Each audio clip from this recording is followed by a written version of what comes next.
Okay, in this video, we are going to discuss homework number 3. The first problem is an amplifier, and it's connected as in the inverting configuration. And when we are supplying 139 millivolts to the input, when we want to find is the output voltage, but this time the amplifier is not ideal. The open loop gain of the amplifier is 96. So we have to think of an amplifier in which you have two inputs, like positive and negative, and the output this time is just 96 in this example, might be different from every single case, time V out minus V in. So what we need to do is to work the configuration,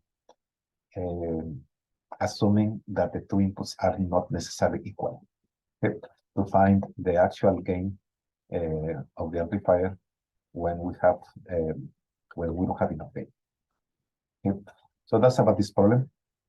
Next problem, we have a non-inverting configuration in which the resistors have tolerances. So what we want to have is what is the maximum possible gain, assuming that the resistors don't match and they have totally independent probabilities of having plus minus 5%. Okay. The next problem is that we have a circuit in which we are asked to find the equivalent resistance seen by the current source. Okay, so if we look at the input of this circuit, what you have is equivalent resistance right here.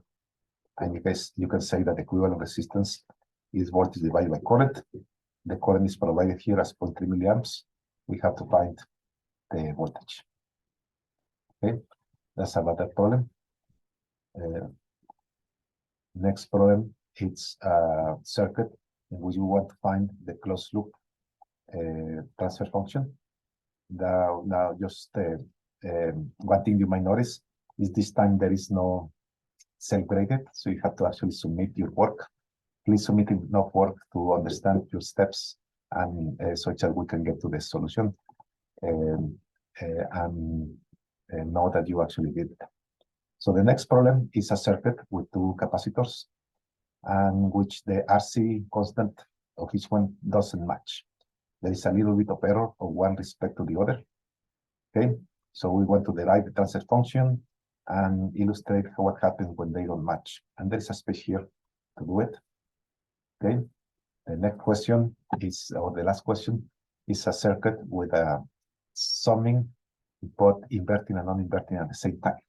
So we want to implement this transfer function that is here.